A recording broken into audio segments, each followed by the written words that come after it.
ಎಲ್ರಿಗೂ ನಮಸ್ಕಾರ. ಈ ವರ್ಷದ TET ಟೀಚರ್ ಎಲಿಜಿಬಿಲಿಟಿ ಟೆಸ್ಟ್ ಪರೀಕ್ಷೆ ಬಹಳ ವಿಶೇಷತೆಯಿಂದ ಕೂಡೈತಿ. ಪ್ರತಿ ವರ್ಷ 1,50,000 ಜನ, 1,60,000 ಜನ ಹೀಗೆ ಹಾಕ್ತಾಯಿದ್ರು ಅರ್ಜಿಯನ್ನು. ಬಟ್ ಈ ಬಾರಿ ಏನಿದೆ 3,50,000 ಜನ ಅರ್ಜಿಯನ್ನು ಹಾಕಿದ್ದಾರೆ.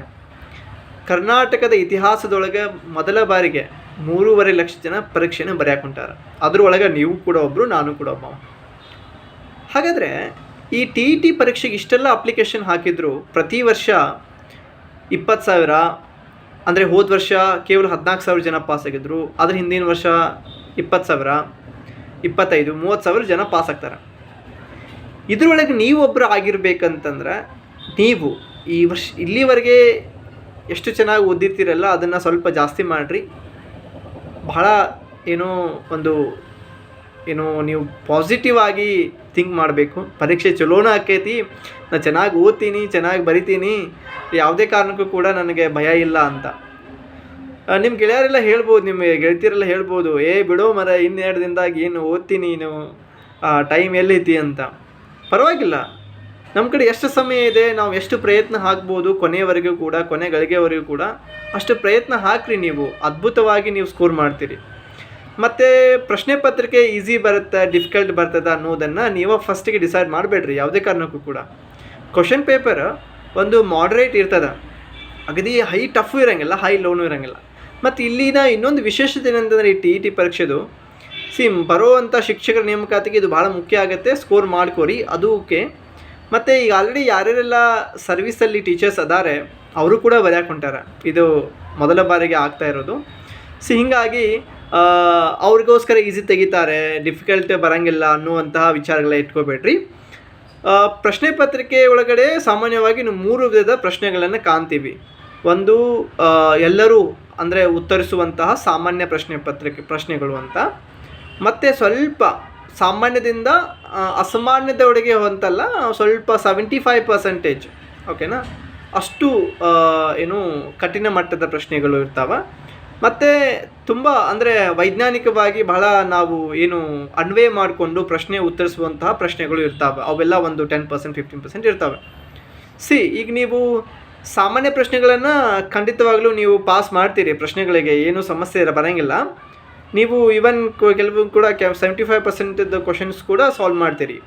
ಪ್ರಶ್ನೆ ಬರೋದು ಕಠಿಣ ಮಟ್ಟದ ಪ್ರಶ್ನೆಗಳನ್ನು ಅಂತ. ಇಲ್ಲಿ ಆಯ್ಕೆಗಳ ಪ್ರಶ್ನೆಗಳು ಬರ್ತಾವೆ. ಇಲ್ಲ ಅಂತಂದರೆ ನೇರವಾಗಿ ನಿಖರವಾಗಿ ನಿಮಗೆ ಗೊಂದಲ ಆಗೋ ರೀತಿಯಾಗಿ ಪ್ರಶ್ನೆಗಳನ್ನು ಕೇಳ್ತಿರ್ತಾನೆ. ಕೆಳಗಿನ ಯಾವುದು ಹೇಳಿಕೆ ಸರಿಯಾಗಿಲ್ಲ, ಸರಿಯಾಗಿರೋ ಹೇಳಿಕೆಗಳನ್ನು ಗಮನಿಸಿ ಅಂತೆಲ್ಲ ಕೇಳ್ತಿರ್ತಾನೆ. ಇಂಥ ಪ್ರಶ್ನೆಗಳು ನೋಡಿದಾಗ ನಿಮ್ಮ ತಲೆ ಬಹಳ ಚಟ್ಟನೆ ನಿಖರವಾಗಿ ನೀವು ಏನು ಮಾಡಬೇಕು, ಅದು ಸ್ಪಂದಿಸ್ಬೇಕು ನಿಮ್ಗದು. ಯಾವುದು ಸರಿ ಇಲ್ಲ ಅಂತಂದಾಗ ನೀವೇನು ಮಾಡಬೇಕು, 3 ಸರಿ ಇರ್ತದೆ ಓಕೆನಾ, 1 ತಪ್ಪು ಇರ್ತದೆ. ನಿನ್ನ ತಲೆಯೊಳಗೆ ಪಟ್ನೆ ಬರಬೇಕು. ಯಾವುದು ಸರಿಯಾಗಿದೆ ಅಂತಂದರೆ 3 ತಪ್ಪು ಇರ್ತದೆ, 1 ಸರಿ ಇರ್ತದೆ. ಸರಿಯಾದ ಹೇಳಿಕೆಗಳನ್ನು ಗಮನಿಸಿ ಅಂದಾಗ, ಆಯ್ಕೆಗಳನ್ನು ಕೊಟ್ಟಾಗ ಸರಿಯಾದದ್ದನ್ನು ಮಾತ್ರ ಗಮನಿಸಬೇಕು. ತಪ್ಪಾಗಿದ್ದನ್ನು ಅಲ್ಲೇ ಏನು ಮಾಡಬೇಕು, ಎಲಿಮಿನೇಷನ್ ಮೆಥಡ್ ಮುಖಾಂತರ ಕ್ವಶನ್ಸ್ಗಳನ್ನು ಸಾಲ್ವ್ ಮಾಡ್ತಾ ಹೋಗಬೇಕು. So this is how you need to crack your TET ಪರೀಕ್ಷೆ. Along with that time management ಮಾಡೋದನ್ನು ಭಾಳ ಕಲಿಬೇಕು. ನೀವು ಪ್ರಶ್ನೆಗಳನ್ನು ಬೇಗನೆ ಓದೋಕೆ ಕಲೀರಿ. ಬೇಗನೆ ಅಂತಂದರೆ ಏನು, ಮತ್ತು ಪ್ರಶ್ನೆಗಳನ್ನು ಹಾರಿಸಿ ಮತ್ತು ಅರ್ಥ ಮಾಡ್ಕೊಳ್ಳೋದು ಈ ರೀತಿ ಒಳಗಡೆ ಅಂತಲ್ಲ. ಒಂದು ಪ್ರಶ್ನೆಗೆ 1 ನಿಮಿಷಗಳನ್ನು ತೆಗೆದುಕೋಬೇಕು. 30 ಪ್ರಶ್ನೆಗೆ 30 ನಿಮಿಷ ಓಕೆನಾ. ಯಾವುದು ರೀಡಿಂಗ್ ಪ್ಯಾಸೇಜ್ ಮತ್ತು ಕಾಂಪ್ರಿಹೆನ್ಷನ್ ಬರ್ತದ, ನಿಮ್ಮ ಹೆಚ್ಚಿಗೆ ಮಾರ್ಕ್ಸ್ ಬರ್ತಾವಲ್ಲ, ಅಂಥವನ್ನ ಸ್ವಲ್ಪ ಜಾಸ್ತಿ ಟೈಮ್ ತಗೋರಿ. ಅದೇನು ನೀವು ಸಮಸ್ಯೆ ಬರೋದಿಲ್ಲ. ಬಟ್ ಈ ಸೈಕಾಲಜಿ ಅಂತೆಲ್ಲ ಬರ್ತದಲ್ಲ, ಮತ್ತು ಸೋಷಿಯಲ್ ಸೈನ್ಸ್ ಅಂತ ಒಳಗೆಲ್ಲ, ಸೋಷಿಯಲ್ ಸೈನ್ಸಲ್ಲಿ ನೀವು ನೇರವಾದ ಪ್ರಶ್ನೆಗಳಿರ್ತಾವೆ ನೋಡ್ರಿ. ಈಗ ಉದಾಹರಣೆಗೆ ಮೌರ್ಯ ಸಾಮ್ರಾಜ್ಯ ಸ್ಥಾಪಕ ಯಾರು, ನಮ್ಗೆ ಗೊತ್ತಿರ್ತದೆ, ಚಂದ್ರಗುಪ್ತ ಮೌರ್ಯ ಅಂತ.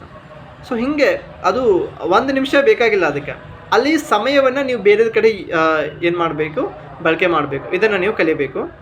ಮತ್ತೊಂದು ವಿಚಾರ ಏನಂತಂದರೆ, ನೀವು ಪ್ರಶ್ನೆಗಳಿಗೆ ಗೊತ್ತಿಲ್ಲದೆ ಇರೋದನ್ನು ಬಿಟ್ಕಾಸ್ ಮುಂದೆ ಹೋಗ್ಬಿಡ್ರಿ ಓಕೆನಾ. ಇದು ನಿಮಗೆ ಬೆಸ್ಟು. ಹಿಂಗೆ ಹೋಗೋದ್ರಿಂದ ನಿಮ್ಮ ಟೈಮ್ ಕೂಡ ಏನಾಗುತ್ತೆ, ಮ್ಯಾನೇಜ್ ಮಾಡ್ತೀರಿ. ಮತ್ತು ನೀವು ಏನಿರಬೇಕು ಅಂತಂದರೆ ಪ್ರೆಸೆನ್ಸ್ ಆಫ್ ಮೈಂಡ್ ಭಾಳ ಚೆನ್ನಾಗಿರಬೇಕಾಗ್ತದೆ ಓಕೆನಾ. ಯಾವುದೇ ಪ್ರಶ್ನೆಗಳನ್ನು ಬಿಟ್ಟು ಬರೋ ಹಾಗಿಲ್ಲ, ಎಲ್ಲ ಪ್ರಶ್ನೆಗಳು ಕೂಡ ಉತ್ತರಿಸಿ ಬರಬೇಕು. ಯಾವುದೇ ಕಾರಣಕ್ಕೂ ಕೂಡ ಋಣಾತ್ಮಕ ಅಂಕ ಇರೋದಿಲ್ಲ ಅಂತ ಓಕೆನಾ. ಸೊ ನಿಮ್ಮ ಪರೀಕ್ಷೆ ಚಲೋ ಆಕೈತ್ರಿ. ನೀವು ಚೆನ್ನಾಗಿ ಏನು ಮಾಡಿರಿ, ಚಲೋ ಆಗುತ್ತೆ ಅಂತ ನಿಮಗೆ ನೀವೇ ಹೇಳ್ಕೋಬೇಕು. ನಿಮ್ಮ ಸ್ನೇಹಿತರನ್ನ ಬಿಡ್ರಿ, ನಿಮ್ಮ ಏನೋ ಬೇರೆದವ್ರು ಯಾರೆಲ್ಲ ಹೇಳ್ತಿರ್ತಾರಲ್ಲ ಅವ್ರನ್ನೆಲ್ಲ ಬಿಟ್ಬಿಡ್ರಿ. ನಿಮಗೆ ಏನು ಬೇಕಾಗಿದೆ, ನಾನು ಚೆನ್ನಾಗಿ ಸ್ಕೋರ್ ಮಾಡಬೇಕಪ್ಪ ಅನ್ನುವಂತಹ ಉದ್ದೇಶ ಮತ್ತು ಗುರಿ ಸ್ಪಷ್ಟತೆ ಅಷ್ಟೇ ಇರಬೇಕು, ಬೇರೆ ಏನೂ ಬೇಕಾಗಿಲ್ಲ. ಐ ಹೋಪ್ ನೀವು ಚಲೋ ಮಾಡ್ತೀರಿ. ನಿಮ್ದು ಏನಾದರೂ ಪರೀಕ್ಷೆ ಚೆನ್ನಾಗಾಗಲಿ ಬಿಡಲಿ, ನನಗೆ ನೀವು ನನ್ನ ವಿಡಿಯೋಗೆ ಬಂದು ಕಮೆಂಟ್ ಮಾಡಿರಿ. ಸರ್ ನನ್ನ ಪರೀಕ್ಷೆ ಹಿಂಗಾಗಿದೆ ಮತ್ತು ನೀವು ಹೇಳೋದ್ರಿಂದ ನನ್ನ ಮಾತು ನಿಜ ಆಗಿದೆ ಅಂತ ಏನಾದರೂ ಅನಿಸಿದರೆ ದಯವಿಟ್ಟು ನನ್ನ ಜೊತೆ ನೀವು ಏನು ಮಾಡ್ಬೋದು, ನನಗೆ ನಿಮ್ಮ ಹೇಳ್ಬೋದು ಅಂತ ಹೇಳ್ತಾ ಇವತ್ತಿನ ವಿಡಿಯೋ ಇಲ್ಲಿಗೆ ಮುಗಿಸ್ತೀನಿ. ಮತ್ತೆ ಮುಂದಿನ ವಿಡಿಯೋ ಸಿಗ್ತೀನಿ. ನಮಸ್ಕಾರ.